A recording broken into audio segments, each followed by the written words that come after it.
মোহনবাগানের টিম মোটামুটি রেডি হয়ে গেছে। আপনারা ইতিমধ্যে নিশ্চয়ই খবর পেয়ে গেছেন, গতকাল দুটো আপডেট এসে গেছে, কনফার্মেশন এসে গেছে। একটা হচ্ছে মিগুয়েল আর একটা হচ্ছে রাহুল বেকে। তাহলে বিদেশি কোটায় আর একটা জায়গা নিয়ে কোশ্চেন আছে যে এই জায়গাটা কে আসতে চলেছে। একজন বিদেশি, 5জন বিদেশি কনফার্ম হয়ে গেছে। ভারতীয় প্লেয়ার আসা নিয়ে এখনও অনেকগুলো প্রশ্ন আছে এবং আশা করা যাচ্ছে যে ভারতীয় প্লেয়ার কিন্তু আরও 1-2জন আসতে পারে। তো এই মুহূর্তে মোহনবাগানের যে টিমটা রয়েছে সেটা দিয়ে যদি প্লেয়িং 11 বানানো হয় তাহলে প্লেয়িং 11টা কীরকম হতে পারে চলুন দেখে নেওয়া যাক। প্লেয়িং 11টা কীরকম হতে পারে এবং তার সঙ্গে আর কি প্লেয়ার আসতে পারে, কোন প্লেয়ার এলে ভালো হয় ইত্যাদি আলোচনাও করে নেবো একসাথে। গোলে বিশাল, একদম লেফট সাইডে লেফট উইং ব্যাকের জায়গায় বা লেফট ব্যাকের জায়গায় সুভাশিস অথবা অভিষেক টেকচাম সিং, তার পাশে অ্যালবার্টো, আর যদি আমরা পুরোপুরি ইন্ডিয়ান ডিফেন্সে যাই সেক্ষেত্রে মেহতাব, এবং তার পাশে অবশ্যই রাহুল বেকে, এবং রাইট সাইডে ওখানে অভিষেকও খেলতে পারে, আশিসও খেলতে পারে, আবার মেহতাবও খেলতে পারে। ফলে ডিফেন্সের সব রকম সাবস্টিটিউট আমাদের রেডি আছে এবং এটা থেকে ক্লিয়ারলি বোঝা যাচ্ছে যে মোহনবাগান সিঙ্গেল ফরেন ডিফেন্ডারেই যাবে, অথবা এটাও হতে পারে কিছু ক্ষেত্রে হয়তো পুরোপুরি ইন্ডিয়ান ডিফেন্সেও যেতে পারে।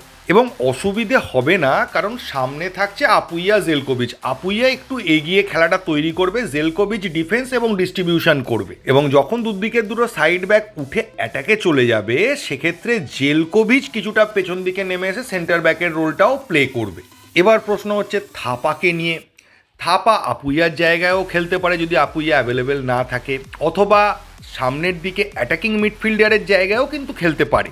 লেফট উইংয়ে লিস্টান যেরকম রয়েছে ওরকম তো রয়েছেই, বা লিস্টানের জায়গায় প্রয়োজন হলে ড্রাজিচও খেলতে পারে, কারণ ও লেফট উইঙ্গার হিসেবেও খেলতে পারে, আবার অ্যাটাকিং মিডফিল্ডার হিসেবেও খেলতে পারে। একই সাথে মাঝখানে রয়েছে মিগুয়েলের জায়গায় সাহালও খেলতে পারে যদি কোনোভাবে চেঞ্জ করতে হয় বা অ্যাভেলেবেল না থাকে। তবে রাইট উইংয়ের জায়গায় মনভীর, না হলে অল্টারনেটিভলি সাহাল রয়েছে, জুনিয়র টিমের কিয়ান রয়েছে। তবে ওখানে একটা প্লেয়ার আসার কথাও আমরা বারবার শুনেছি, যদিও সেটা নিয়ে এখনও খুব একটা ক্লিয়ার পিকচার পাওয়া যায়নি। অনেক জায়গা থেকে বলা হয়েছিল ছাংতে আসবে, কিন্তু এখন আবার সেটা নিয়ে খুব একটা দেখছি না কিছু। তো হতেও পারে যে এখন ভেতর কথা চলছে, ছাংতেও আসতে পারে, আমি জানি না। তবে অ্যাটাকিংয়ের ক্ষেত্রে শুধুমাত্র জেমি ম্যাকলারেন রয়েছে এবং এই মুহূর্তে মোহনবাগানের একজন বিদেশির পজিশন খালি রয়েছে, মানে যে জায়গাটা রবসান রবিনোর থাকার কথা ছিল। তো এখানে আমার কাছে দুটো অপশান মনে হচ্ছে। একটা তো রবসানের ফিটনেসের জন্য অবশ্যই রবসানকে কোনোভাবেই টিমের সঙ্গে যোগ করতে গেলে একটু দ্বিধাবোধ হচ্ছে, কিন্তু আবার উল্টো দিকে এটাও ভাবছি যে মিগুয়েল রবসানের মধ্যে একটা দারুণ আন্ডারস্ট্যান্ডিং ছিল, সেটা যদি কোনোভাবে ফিরিয়ে আনা যায় তাহলে সেটা মোহনবাগানের জন্য কিন্তু দুর্ধর্ষ একটা কম্বিনেশন হতে পারে। অবশ্যই সেটা রবসানের ওপর ডিপেন্ড করে আছে, কারণ মিগুয়েল যথেষ্ট ভালো পারফর্ম করেছে, সেটা আমরা দেখেছি। তবে টিমে যদি প্রপার ব্যালেন্স আনতে হয় তাহলে আমি বলবো ওই জায়গাটা একজন স্ট্রাইকারের প্রয়োজন আছে, কারণ জিমি যদি কোনো কারণে অ্যাভেলেবেল না থাকে সেখানে সেকেন্ড স্ট্রাইকার হিসেবে হয়তো ড্রাজিচকেও আমরা খেলিয়ে দিতে পারি, কিন্তু সেটা প্রপার স্ট্রাইকার হবে না।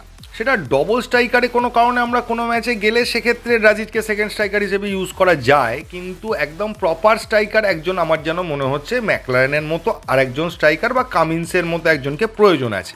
আর মোহনবাগানের কোচ নিয়েও কোনো কনফার্মেশন আসেনি, একবার পিটার ক্র্যাটকির নামও বারবার উঠে আসছে। তো এখনও সব কিছু ধোঁয়াশা রয়েছে। আমি প্রত্যেকবারই বলি যে মোহনবাগান ম্যানেজমেন্ট কী করতে চলেছে, কোন প্লেয়ারকে নিতে চলেছে আগে থেকে জানাটা সম্ভব নয়। তো এবার আস্তে আস্তে ক্লিয়ার হয়ে যাচ্ছে, আর কিছুদিনের মধ্যে পুরোটাই ক্লিয়ার হয়ে যাবে। এবার যদি চলে আসি ওয়ার্ল্ড কাপে, গত কয়েকটা ম্যাচ, সবকটা ম্যাচ আমি দেখতে পাইনি, খাপছাড়া দেখেছি, তাই ম্যাচগুলো নিয়ে আলাদা করে বলছি না। আগামীকাল আবার ব্রাজিল নামতে চলেছে হাইতির বিরুদ্ধে।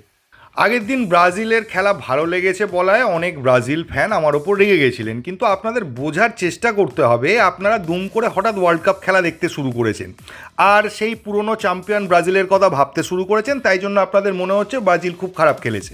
আপনারা যদি প্রপার কোয়ালিফায়ারগুলো দেখতেন যেগুলোতে ব্রাজিল অ্যাপিয়ার করেছে, তাহলে আপনারা বুঝতে পারতেন যে ব্রাজিল কিন্তু মোটেই খারাপ খেলেনি।